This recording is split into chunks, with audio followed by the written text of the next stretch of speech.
Minha querida Elka, Bom dia, querido, como vai? Que bom, que alegria estar aqui, que bom, feliz demais. Tudo em paz, querida? paz? Tudo em Coisa paz. boa. Quanto tempo eu não te via? Como é que anda a vida? Tá bem, tá bem.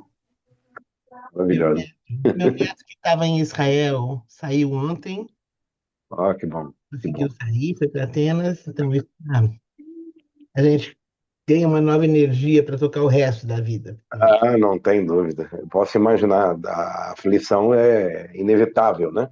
Com certeza, mas agora já estou bem. Ah, graças a Deus. Que E bom. que bom, Feliz, tenho viu? visto aí de vez em quando, suas palestras, suas coisas. É. Oh, que honra minha. Obrigado. Sempre muito interessante. Você tem uma capacidade de se comunicar muito incrível. Então, que bom que você está aqui com a gente. Gratidão demais pelo privilégio aí do teu comentário e da oportunidade, né? Assim, eu não posso abrir mão de nenhuma oportunidade quando vem de um padrão assim de qualidade humana como essa, né? Que é desse grupo, né? Pessoas como você, Salete, porque a gente ajuda a trocar, né? A enriquecer o nosso repertório. Eu acho que o ser humano está precisando muito ampliar o repertório, sabe? É verdade. Basta sair do ChatGPT, tem que sair dali, porque Eu estou chamando isso de inanição cognitiva, né? Porque as pessoas agora elas já não têm, repare bem, alguns anos que eu critico a templetização humana. Então eu lembro, imagina que você deve ter vivido em Banco Mundial. Eu no meu período de governo, então ia ter reunião dos líderes, né, da agência do governo na área internacional nossa lá da exportação. E aí dizia, olha, a reunião é tal data, tal horário, cada um vai apresentar tal coisa e tem que ser nesse template padrão, né? A logo tem que estar aqui à esquerda, não sei o que, tem que estar não sei aonde, o template está pronto, né? Eu chegava lá com uma apresentação completamente diferente do padrão, né? E, obviamente, provocava incômodos, né? E eu naturalmente. dizia, vocês estão aqui para ver o design do template ou o conteúdo que eu vou falar, né? E mais, eu trouxe um template muito mais moderno, se quiser falar em template, né? Que vai dar aqui, em pouco tempo, que eu tenho a capacidade de expressar a quantidade de coisa que eu preciso sem cansar ou ferir, né? A ordem do tempo, né? Invariavelmente tinha aquelas caras feias, né? Não, mas você tem que se enquadrar, mas não tem que me enquadrar em nada. eu, eu não me enquadro. Esse era o negócio do template, aí eu chamava de templatização da humanidade. Eu recomendo. Olá, bom dia, pessoal. Mais um encontro do nosso querido grupo 10 por 10. E hoje nós temos um nosso querido palestrante de sempre, Gilberto Lima Júnior. Então, para quem não está aqui pessoalmente, vai poder ouvir essa gravação e se deliciar. Bem-vinda, Elka, querida, e quem mais for entrando. Abraços, Gilberto. Que alegria estar aqui com vocês. Olha, de coração e alma eu reverencio aí esse trabalho de amor, né, de difusão de conhecimento, de interação de pessoas que têm não só na intelectualidade, mas sobretudo na alma, né, uma bagagem tão linda com a qual nós estamos sempre que temos oportunidade de ingressar nessas trocas, aprender e aprender muito. Diria eu que na pandemia esse 10 por 10 fez a absoluta diferença na minha vida, né? E eu agradeço eternamente por isso, porque nós realmente conseguimos manter, né, um nível de sanidade mental, em primeiro lugar, né, e uma troca de possibilidades de mundo e de vida no meio do caos. Né? Então, como se diz, Kane O'Donnell, um dos extraordinários pensadores, né, que eu adoro, um grande consultor e também espiritualista, ele diz que no olho do furacão, que é o nome do livro dele, né, é exatamente quando o tornado vem devorando tudo, destruindo tudo, que o centro dele é a calmaria, né? Ali no olho do furacão, num raio considerável, é calmo.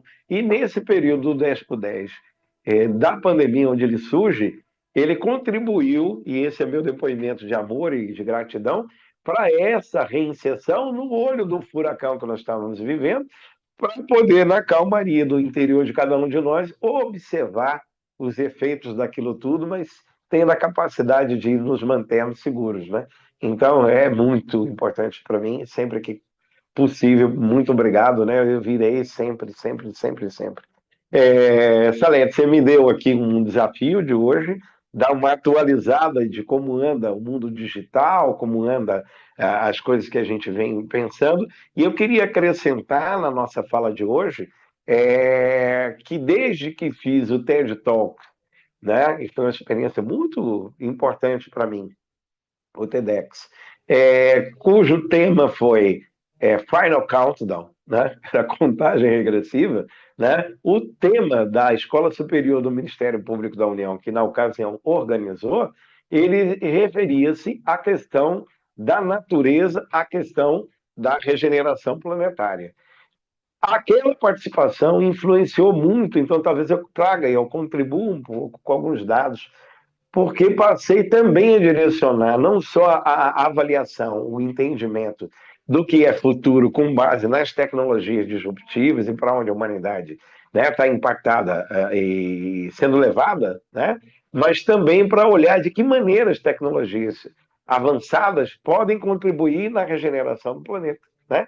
De alguma maneira, eu falava um pouquinho disso, mas a partir dali, recentemente, em duas palestras no Movement Regenera, e depois no Regenera Brasília, eu pude aprofundar um pouco sobre isso, então eu vou pedir permissão para a gente fazer aqui uma análise de um contexto muito breve de como está, que principais tecnologias estão avançadas e como é que eu estou entendendo essa conexão. Pode ser? Se tiver de acordo, acho que podemos seguir. Que bom. Então vamos lá. Na prática, nós temos aqui uma visão do que vem ocorrendo com a humanidade nesses ciclos mais recentes. Não é a primeira vez que eu digo, mas vale a pena lembrar que o Buckminster Fuller, um grandioso futurista, um grandioso arquiteto, designer, um sujeito gênio, né, da época dele, ele escreve um livro e lança esse livro nos anos 80, aonde ele trata do ciclo de dobra do conhecimento da humanidade. Né?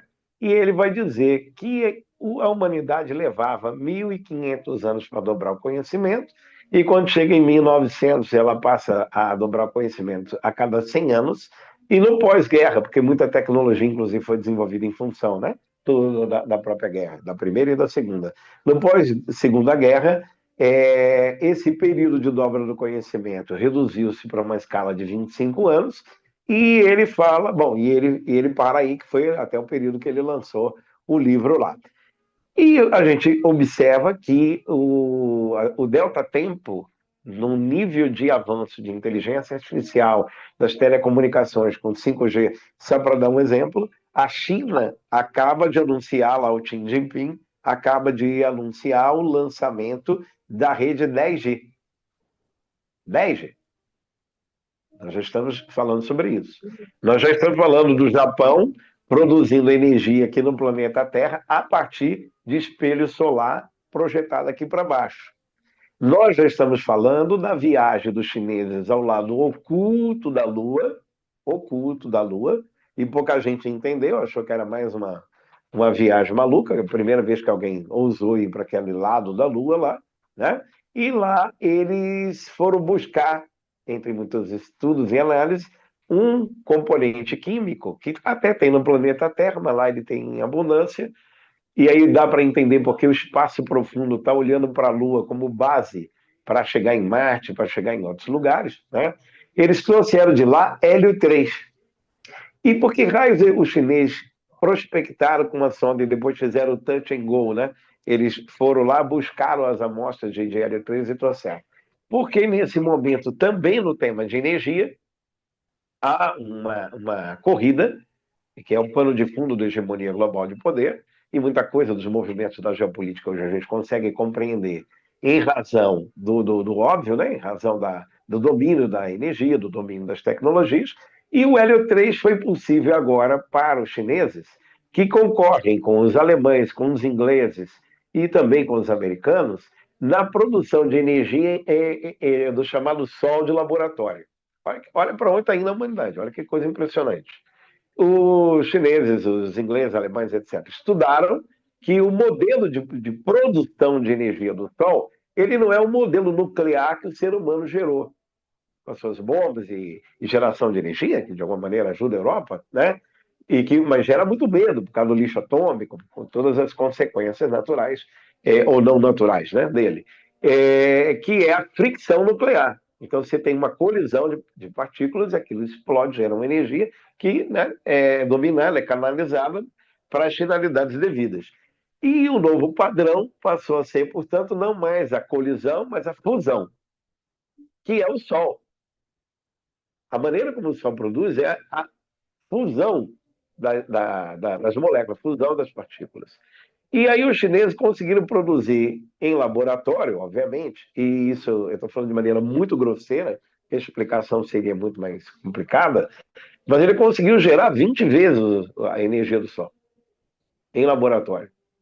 Mas não era possível, com que finalidade? Se eu conseguir via fusão, cujo custo de produção é infinitamente menor, gerar energia, eu vou conseguir ter a liderança do domínio da energia no mundo, e um país que é eminentemente a indústria global, ele precisa de energia e todo mundo vai correr por controlar a energia, né? Tá aí o Putin chantageando todo mundo com o óleo e gás dele a vida inteira, né? Então, o que que o chinês fez? Conseguiu, com o hélio 3, uma xícara de hélio 3, e desculpa a maneira grosseira de exemplificar de novo, é capaz de iluminar aqui todo o Distrito Federal, de onde eu falo. É assim, é surreal. E para que o hélio 3? Eles usaram para o resfriamento dos reatores de produção dessa fusão nuclear. Porque o custo de produção dessa energia só para resfriamento dos reatores era muito maior do que a possível economia que ela geraria. Então é inviável. Absolutamente inviável. Agora, se eu consigo algum elemento, e nesse caso é um elemento químico, o hélio 3, que me permita reduzir drasticamente o investimento desse resfriamento, eu tenho a possibilidade dessa fusão, e obviamente eu acho que ainda vão aí uns 10 anos, né, pelo menos, mas a humanidade, com seu gênio criativo, isso a gente nunca pode deixar de reconhecer, que a capacidade criativa humana que está pilotando o sonda a 450 milhões de quilômetros, que está colocando realmente novas probabilidades de existência a partir de novos modelos de energia, é o próprio caso do hidrogênio verde aqui no Brasil, né? Que tem 2 bilhões de euros investidos no Piauí agora pela Comunidade Europeia, né? Que, enquanto custa 3 dólares e 30 o quilo do hidrogênio na Europa, aqui vai ser em torno de 1,90, porque a gente tem matriz energética limpa lá, ele tem que gerar a partir de nuclear ou de carvão, né? Então nós estamos num momento da humanidade muito interessante, com o desenvolvimento de uma robótica extremamente avançada, um desenvolvimento extremamente avançado dos novos modelos de inteligência artificial, e tudo isso somado coloca a humanidade diante de uma série de oportunidades, mas obviamente coloca também a humanidade diante de uma série de medos, né? Porque tudo aquilo que de alguma maneira inclui. Só um minutinho, por gentileza. Só um minutinho, por favor. Alexa, desligar. Vocês me ouvem, não? Vocês me ouvem? Ok. Eu tinha um som de fundo e eu tinha me esquecido aqui, me perdoe. Bom, mas retornando aqui ao foco. Tudo aquilo que, então, encanta, por outro lado, espanta, né? Dependendo da dose, né? E, ultimamente, nós andamos muito espantados, porque, meu Deus, é natural que se o Banco Marcelo Filho estivesse aqui hoje, ia concordar que daqui a pouco o conhecimento estará dobrando em horas, né? Então, muita informação, que aliás eu nem posso chamar de conhecimento, né? Conhecimento é informação avaliada e colocada em ação, gerando resultado, né? De alguma maneira. Isso, para mim, é conhecimento, pelo menos conhecimento útil, né? E nós estamos diante de um mar, de um oceano de informação, de uma hiperconectividade alucinadora, né? Com o grande, e já falei isso aqui em outra oportunidade, o grande item que é o novo petróleo, que não é mais como a gente falava há poucos anos atrás. O novo petróleo são os dados, né? Porque isso era, inclusive, uma visão capitalista, materialista tão extrema que, de fato, usaram esse novo petróleo, chamado nossos dados, né, para invadir a nossa privacidade de todas as maneiras, né? E vender para a gente o que queriam e o que nós não queríamos, né? E hoje eu diria que o novo petróleo, também nessa ótica lamentável, né, da régua da exploração, do retorno financeiro exclusivo que a internet proporciona, é a atenção humana. O produto mais valioso da humanidade hoje chama-se atenção. Porque a quantidade de distrações que esse mundo hiperconectado tem promovido nos coloca numa condição de absoluta distração.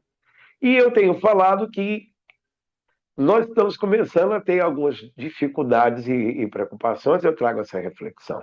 Porque se a vida inteira, desde Descartes, nós estamos há 3 séculos sendo padronizados, que a ciência precisou padronizar, e era importante que assim fosse, né? Para desenvolver anatomia, medicina, fármacos, a ciência como um todo, mas até hoje, ao longo de 3 séculos depois, nós continuamos formando os nossos especialistas, chamemos assim, com base numa visão cartesiana. Eu estava vindo um médico falar, e depois o meu médico de família, que é uma pessoa incrível, um médico holístico, integrativo, que é da medicina tradicional, mas foi buscar beber em fontes variadas, né? E hoje ele consegue ter um atendimento maravilhoso. Esse médico que eu ouvi falando, e esse meu médico concordou, ele dizia o seguinte: quantas horas na formação de médico eu tive sobre inteligência emocional? Nenhuma. Psicologia, mínima. Compreensão sobre alimentação e seus efeitos, quase nada. Impacto do sono, praticamente nenhum. Então você tem um padrão, uma formatação, né? Você tem lá um mainstream desse negócio, engargalado há dezenas de décadas, né? Em que a pessoa domina aquilo e você não tem nada da sensibilidade humana, você não tem nada de conhecimento de outras práticas, só aqueles raros médicos que vão buscar, né, outras fontes de conhecimento, ampliar o seu repertório, é que vão ter a capacidade de olhar de maneira integrada para o ser humano e compreender, por exemplo, que dentro da própria medicina, que tem um braço de uma especialização chamada medicina interna, que é o melhor, pelo menos dentro da formação de médico, que eu encontrei que não seja alternativo, é uma formação científica, né, que vai entender que, às vezes, o pulmão do sujeito não está resolvendo, em que pensa todos os protocolos, né, terem sido cumpridos, porque o que ele tem é uma outra coisa que está alcançando o pulmão dele. Quanto menos outras possibilidades no mundo, né, da medicina natural, da fitoterapia, isso aí nem sonha com isso, né? Melhorou muito. Hoje as PICs, né, que são essas alternativas, como a acupuntura, etc., lutaram muito, hoje conseguem até ter algum espaço, né? Já se fala em aderir melhor à questão da respiração, à questão da meditação, que coisa boa, né? Mas é muito devagar para o tamanho do contingente de necessidade humana. Então, o que eu quero dizer é que a padronização, ela nos formatou a vida inteira. Até hoje o pensamento vem sendo formatado. Então, quando você vê complexidades num período eleitoral, né, de gente de frase pronta, de coisas, é porque, como ninguém tem capacidade de pensar, porque não lê, porque não estuda, porque não questiona, porque não amplia, né, o seu repertório, todo mundo que der alguma coisa pronta, uma ideologia pronta, que der pronto um discurso, aquilo viraliza dentro da hiperconectividade, que vai gerar antagonismo e vai contrariar o que o Harari fala com muita precisão, que a única coisa que permitiu o ser humano evoluir, entre aspas, né, diante de outros seres, foi a capacidade, como dizia lá, né, do Darwin, de adaptação, mas baseada em quê? Na negociação. Porque o lobo é incapaz de negociar com o cordeiro. Ele come o cordeiro e ponto, né? Ele é uma vida instintiva. Mas o ser humano não é só instinto, né? Então, a capacidade de lidar com o contraditório, a capacidade de lidar com o antagonismo, isso é riquíssimo. E foi essa diplomacia humana que proporcionou com que o ser humano existisse até hoje. Mas quando você vai para o envezamento algorítmico, né? Quando você vai para a padronização do pensamento, das frases prontas, do pancada, tiro e bomba, né? Dentro de um ambiente que isso é muito sensível, que é o ambiente político, por exemplo, e em outros ambientes, você está gerando desagregação, desintegração e não está levando as pessoas a uma capacidade de distinção, né, do que quer que seja. Então, essa é uma preocupação que leva hoje a uma preocupação que é essa padronização ter levado a uma templatização da vida, né? Todo mundo tem que ter um template igual de todo mundo, e também o que eu estou chamando hoje de promptomização da vida. E eu me indigno com isso, que na era de inteligência artificial, né, tá todo mundo ficando com uma inanição cognitiva, uma atrofia neurológica, no mínimo de padrão mental, né? Porque está conseguindo escrever alguma coisa ou está entrando num lugar e diga, escreva um prompt para mim, para que uma inteligência artificial me dê pronto tal coisa. Então, o nível de água parada apodrece, né? Ela em movimento gera energia, gera luz. Então, se as pessoas já estão cooptadas na sua atenção, bombardeadas de coisa. E com isso elas não têm tempo, elas não leem, elas não estudam, elas não vão buscar, né, trocas ricas, né, conhecimentos ricos, como o que é proporcionado aqui no 10x10.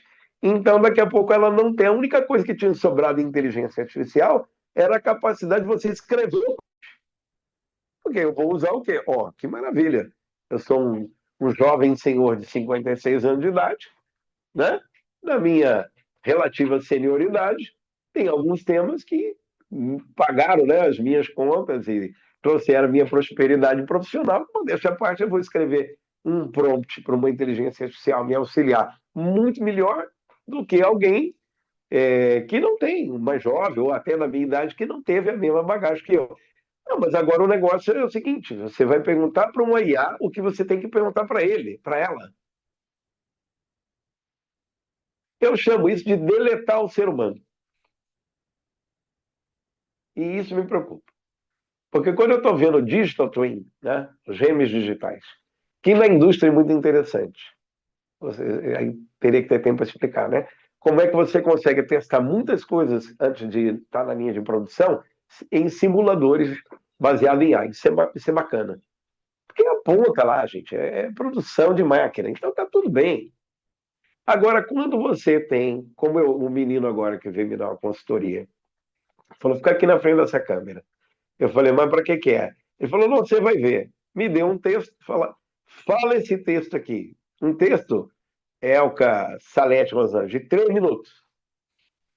Eu falei, tá bom, vamos lá. Plá, plá, plá, plá. Ele apertou meia dúzia de botões e daqui a pouco ele falou, agora faz o seguinte, pega um texto da tua coluna aí, me dá aí. Eu sou colunista de tecnologia lá no portal IG, né, aquele do cachorrinho lá. Peguei o texto lá de uma coluna minha, ele já tinha feito lá o que ele queria, pegou aquele texto, colocou, daqui a pouco apareceu eu fazendo ali uma conferência, uma palestra, com aquele teor, ainda bem que era meu, né? né? Aí eu falei, bicho, posso entender isso do ponto de vista de negócio, para mim, como palestrante, gerador de conteúdo, como uma ferramenta, mas eu não estou preparado. Pode deletar essa porcaria agora. Porque assim como eu estava reproduzindo um texto que é meu, daqui a pouco eu posso estar reproduzindo algo que eu não sei o que é. E quem é que me garante? E se isso ocorrer, eu recorro a quem? Então tem coisas que são assustadoras. Eu vou conseguir resistir a isso? Talvez não. Talvez eu não consiga resistir. Porque, de novo, a padronização ela vai te empurrando. Existe uma certa lógica que começa a ser estabelecida em que você fica parecendo um dinossauro. Se você não aderir a alguma coisa, então eu quero ser dinossauro. Né? e mitológico de preferência, né? Me põe aí como dragão chinês, vai, para não ser um dinossauro. Porque tem coisa que eu não estou preparado para entender o risco que eu estou correndo e ninguém me garante isso. Quando eu vejo que a União Europeia fazendo um nexialismo aqui agora, né? Um dia eu ouvi de um cientista e de um governante europeu dizer que lá não entra o transgênico. Eu falei, mas você não acha que isso é muito atraso de vocês, não? Que a biotecnologia ela avançou há muito tempo, né? Qual é o problema do transgênico? Me perdoe, me explique. Eles falaram, o problema do transgênico é a imprevisibilidade dele. Eu falei, me explica melhor. Ele falou, Gilberto, é impossível nessa atual geração que está usando o transgênico, você definir os efeitos do transgênico. Você está fazendo uma metamorfose no sistema metabólico humano. Nós só vamos entender o efeito da transgenia daqui a 2 ou 3 gerações. E como isso não é possível, não entra. Alguns vão dizer que não, é um mecanismo de proteção comercial. Tá, tudo bem. Mas é mais ou menos com algumas tecnologias, eu não sei qual que é o efeito disso no médio e longo prazo. Num país que não é só o Brasil, e hoje em dia nenhum país eu acho que está muito seguro para isso, que aqui está precisando ter um pouco mais de clareza, né, das normas. Mas num país em que você não tem controle do teu conteúdo, da tua informação, ou da privacidade do teu dado, né? Então, a Google lançou o Véu 3 agora. O nível de realismo, gente, é uma coisa assustadora. Assustadora. Então, não dá para lutar contra isso, mas é preciso questionar isso. É preciso, e nos fóruns que eu estou, por presidir o Instituto de Inovação Tecnológica, eu vou lhes dar um exemplo. Agora, entre novembro e dezembro, será feita a votação definitiva do regulatório de inteligência artificial no Brasil. Ela vem sendo desde o Senado, foi para a Câmara. A Câmara agora tem uma relator, tem uma presidente da comissão e tem um relator. Ele está colocando em várias etapas e entre novembro e dezembro sai a definição final. Que ela pode ser muito boa ou pode ser muito ruim. Vai depender de uma série de aspectos. E é muito complexo você regular um negócio desse. Até porque enquanto está todo mundo discutindo determinados parâmetros, como europeus já fizeram, americanos já fizeram, já tem novidade, já tem coisa que atropela, o regulador não dá conta disso aí. Né? De qualquer maneira, o nosso instituto, que eu presido, vai fazer um café da manhã com os parlamentares da comissão, agora em outubro, e nós vamos trazer imprensa, vamos trazer todo mundo, e eu serei um dos questionadores. E eu vou levar a dedo tudo aquilo que, enquanto humano, né? Enquanto ser humano, isso aqui é uma perspectiva humana. A IA precisa ter alguém olhando para a perspectiva humana. E não ter o humano como alvo e justificativa para o seu existir, que atropele a própria existência dele. Né? Então, não dá, as coisas não podem ser invertidas.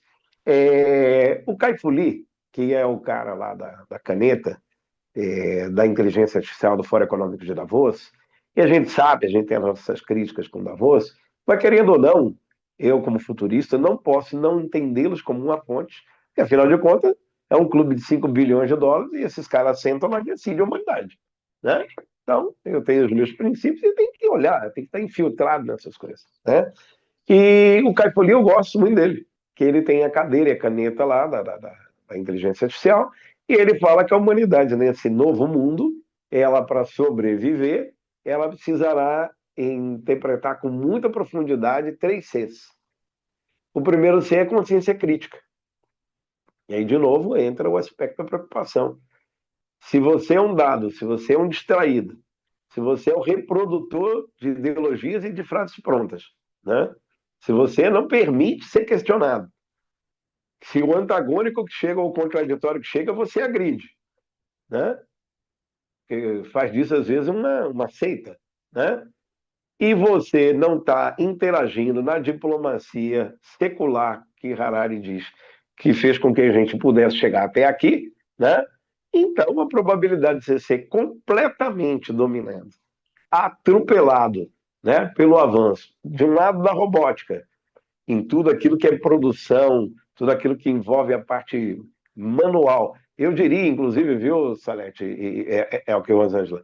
Eu tenho aqui até uma palestra que eu já fiz várias vezes e atualizei ela essa semana, que eu chamo de A Liderança Feminina na Era Pós-Digital. Essa é uma palestra muito interessante. Porque eu estou trazendo alguns elementos interessantes, que é mostrar o seguinte: o patriarcado, naquela figura do provedor, ou naquela figura do braçal, esse aí está ferrado. Tá ferrado. Porque para braçal não vai faltar máquina, não vai faltar, já não falta, né? Então, se alguém ainda está padronizado dentro do paradigma da força, né? Impondo, calando, emudecendo a voz das mulheres, impondo, né? A sua maneira de ser, a sua autoridade violenta, etc., vai precisar rever muita coisa, né? Inclusive, algumas mulheres me pediram que eu faça essa palestra para os homens. Né? Eu acho que ela tem razão, né? Tem alguns grupos aí de sagrado masculino, provavelmente que eu vou treinar com eles primeiro, né? Que a gente tem o nosso sagrado masculino também, a fogueirinha, né? Mexer na cachola, né? Mas eu não queria desviar dos 3Cs, queria dizer o seguinte: se você tem a robótica, então, e você tem a IA, naquilo que é gestão, naquilo que é a produção administrativa, né, dos empregos e tal, é natural que haja uma preocupação em termos de futuro, né? Com relação às profissões, e aí eu vou querer, no meu fechamento, entrar um pouco aonde eu não me preocupo muito com isso. Então, uma palavra mais otimista, né? Dentro dessa, dessas preocupações aqui inicialmente levantadas, né? No primeiro seu, o Caifoli diz que você tem que ter consciência crítica, então vai ser necessário que você crie nexialismo. E o que vem a ser nexialismo?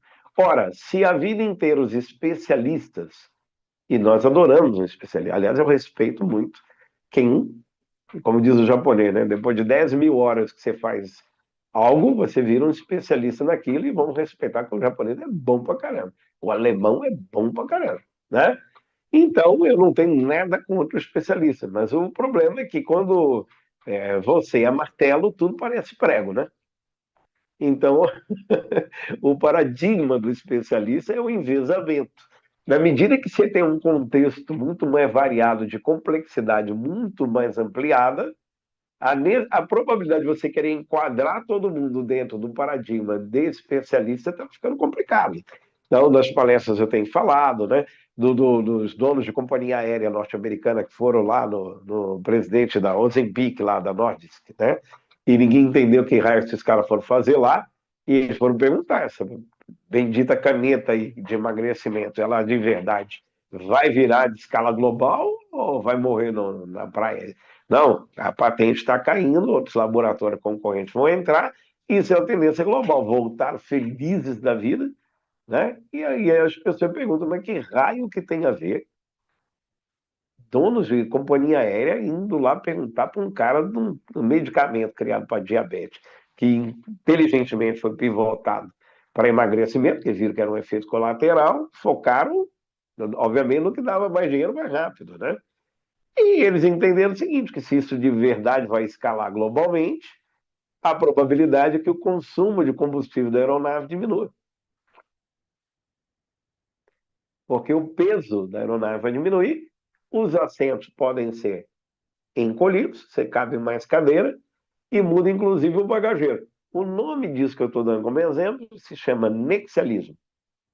Dentro do C de consciência crítica, não há possibilidade de você criar sinapses em coisas diferentes para a solução de alguma coisa do seu dia a dia, incluindo o profissional, se você não tiver a caixa de ferramentas ampliada, se o repertório não tiver ampliado. Então, leitura, que use IA para pesquisar, não importa, mas leitura, teor, podcasts, tudo que for possível, é fundamental para você criar sinapses, para criar nexos. Então, às vezes, eu estou aqui tomando decisão para um cliente meu, ele me contando lá o problema dele, e o segredo do sucesso e do resultado financeiro é resolver problema de alguém, né? O dinheiro está onde está o problema, né? Então, eu adoro um problema, né?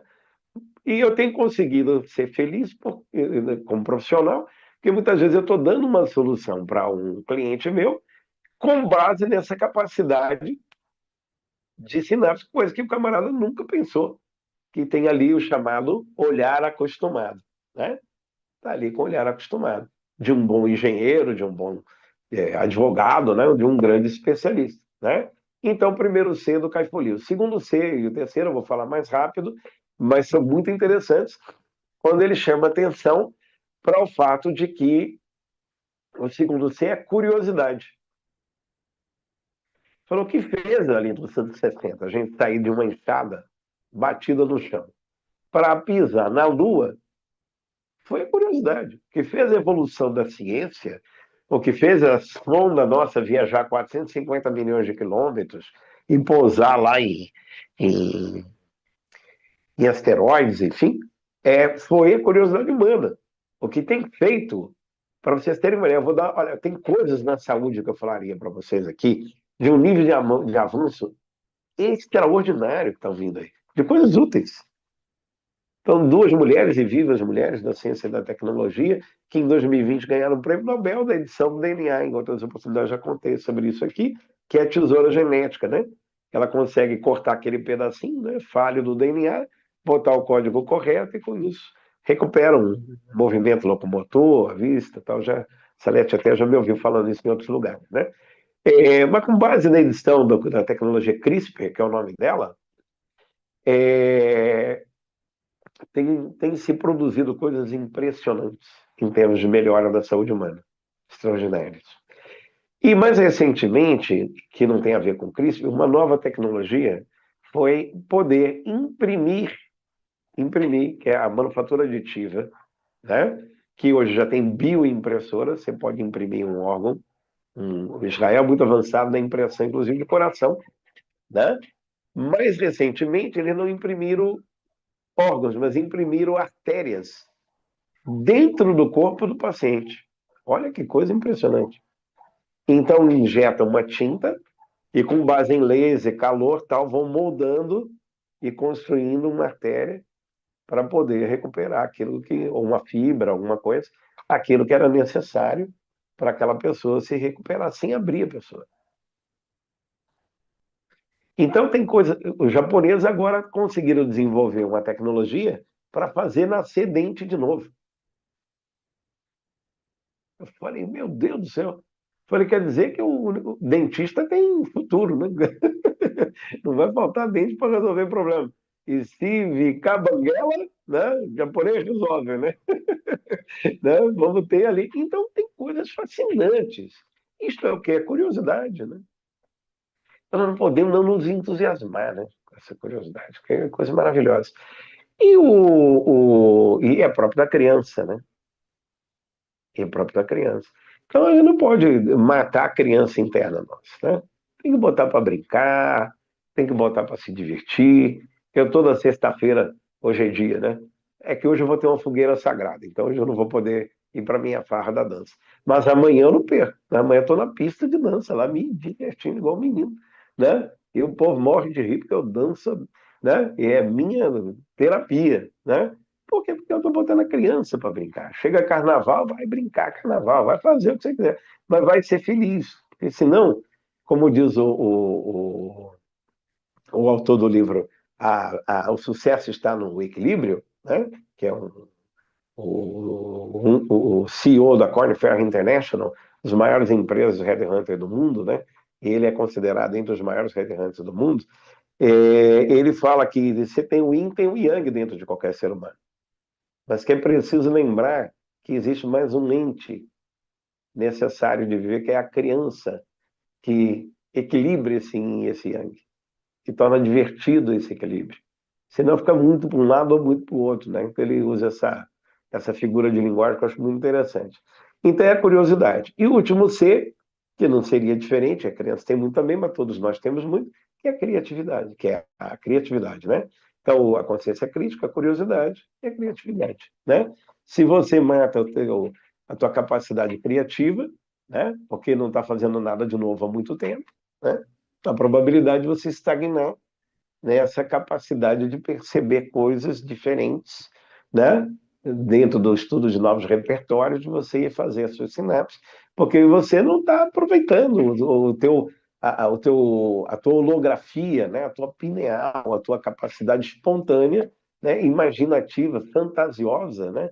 que pode estar canalizada em muito em favor da tua vida. Então, o que que faz o lema da competição industrial global? Inovar para competir. Agora, quais são os ambientes, ou quantos são os ambientes corporativos em que você tem um ambiente fértil para inovar? Raríssimo. A igreja te enquadra, a empresa te enquadra. Olha de novo a padronização, né? Então você tem curiosidade, não, mas isso aí, eu lembro um dia, e aí tem que, nós somos muitos de nós aqui espiritualistas, né? Minha nota em religião era 10, absolutamente 10, 10, 10, 10. Jamais havia tirado um 9,5, né? E até que um dia, naquela fé que eu professava, e eu não estou criticando aquela fé, mas enfim, né? Eu estudei em escola adventista, né?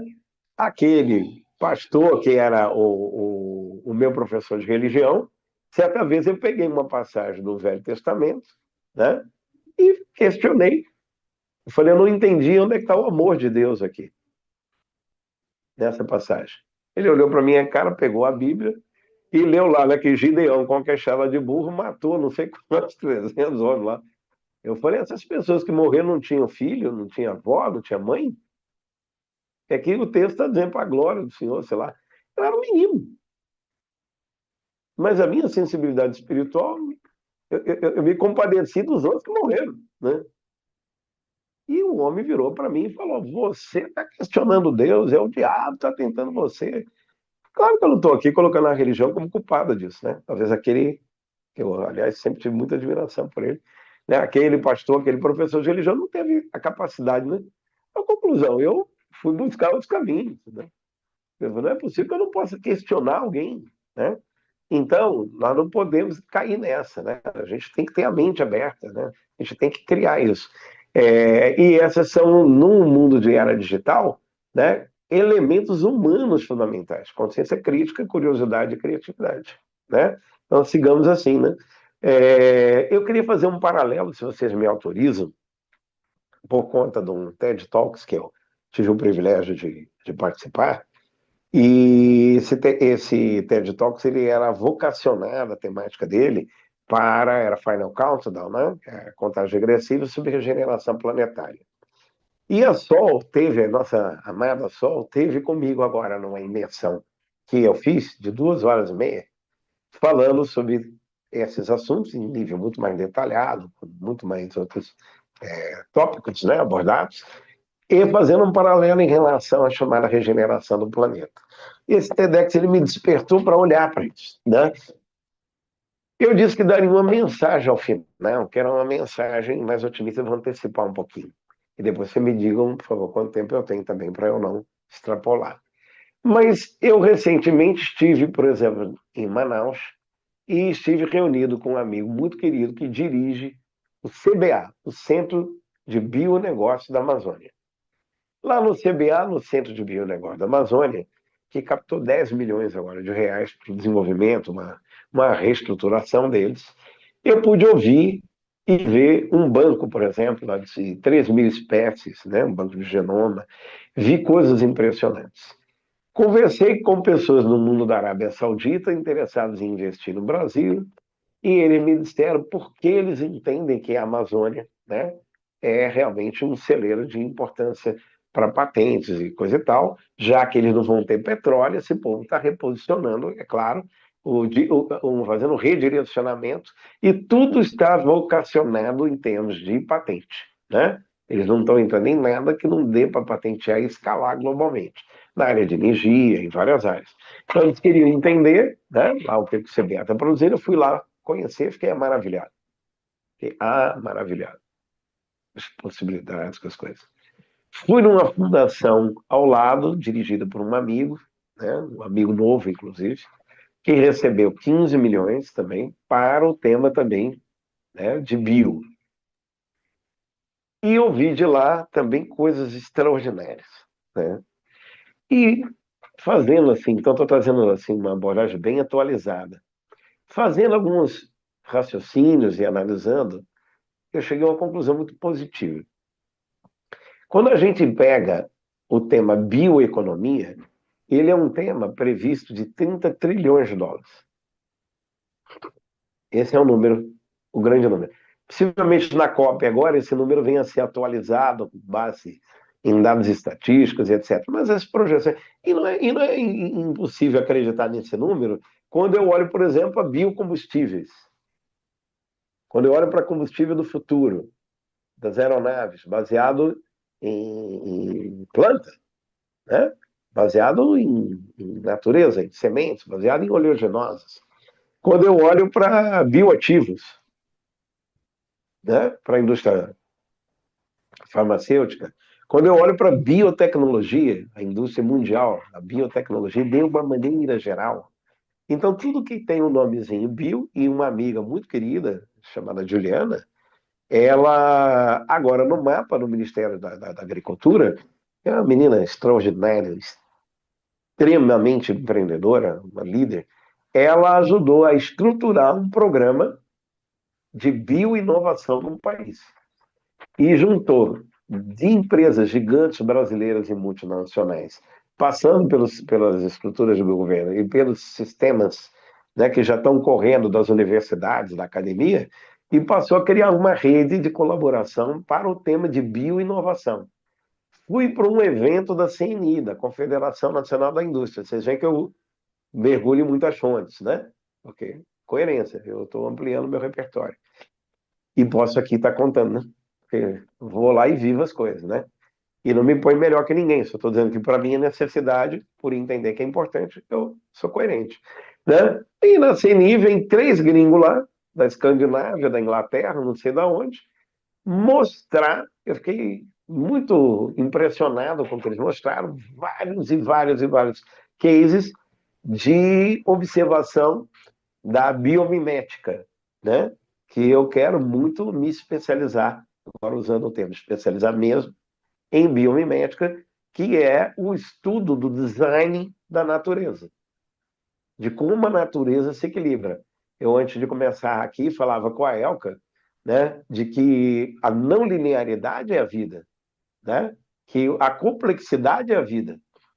Entre aspas, o caos é a vida. E dentro dele tem uma ordem, né? Então, quando você olha para a natureza, ela não tem um ângulo reto, né? A gente já aprendeu isso. Agora a gente vive em caixote, né? Casa que eu moro aqui é um caixote. Apartamento que alguém mora é um caixote em cima do outro.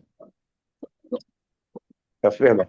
Então, o que acontece? Nós temos uma necessidade de enquadramento, de encapsular e formatar e não sei o quê, que a gente olha para a natureza e continua dizendo que árvore é raiz, tronco, galho. É uma loucura isso, né?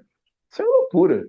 E cada árvore, para mim, é um bioma. Tem seres aéreos, seres terrenos, subterrâneos, né? Tem interação de uma árvore com outra, que uma está morrendo, ela estica a raiz para ajudar a vizinha. Rapaz, tem uma rede de micélios embaixo da terra que faz eclodir uma semente, que são os fungos, né? Eu tenho olhado muito para algumas medicinas sagradas, né? O cogumelo é uma medicina impressionante, né? Do ponto de vista do seu poder holográfico e de tudo mais, né? E que está tudo aí. Alguém vai dizer que árvores são pedaços, né? Para entender o todo. Não, árvore é um bioma, né? Então, quando eu estou olhando para a bioeconomia, sob a ótica, então, de negócios, sob a ótica de profissões, eu posso afirmar, e tenho muito pouco medo de errar, de que se esse medo em que a robótica substitui o braçal e a IA o intelectual, que põe grande número de profissões, e é verdade, né? Olha a sabedoria, observe a sabedoria da espiritualidade. Desde esse TEDx eu venho pensando. Observem a sabedoria que a espiritualidade tem. Peço desculpa aqui o cachorro, não consegui impedir. Só um minutinho, por favor. Não está interferindo, não, Gilberto. Bom dia! Bom dia, bom dia, bom dia. Volte, depois a gente fala. Depois vocês editam. Ou não, deixa assim mesmo. A vida é assim mesmo, né? Tem que editar a vida, não. Né? E aí, repare uma coisa. Gilberto, só um segundo, vou combinar aqui uma coisa do nosso final. Você terminar a sua exposição, belíssima, incrível como sempre, em poucos minutos, E aí a gente para a gravação, tá, Elka? Para depois a gente entrar nos nossos comentários, porque tá irretocável a sua. A gente passaria aqui o dia te ouvindo, maravilhoso, obrigada. Não, Então, imagina, com toda tranquilidade. Estou dentro, vamos lá.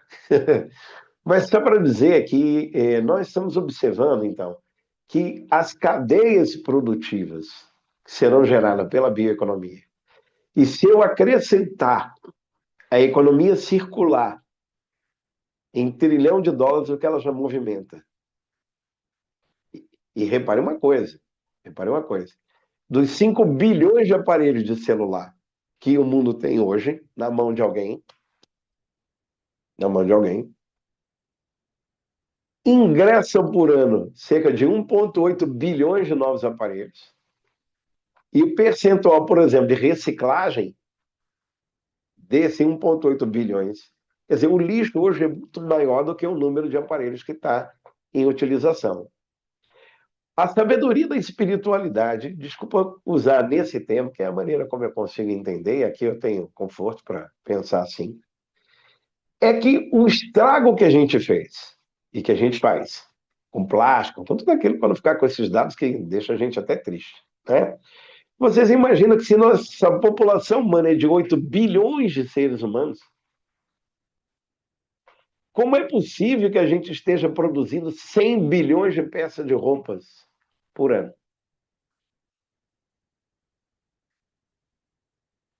Não é possível. A conta não vai nunca fechar, do ponto de vista de meio ambiente. Não é possível que uma população como a de Gana, que tem 30 milhões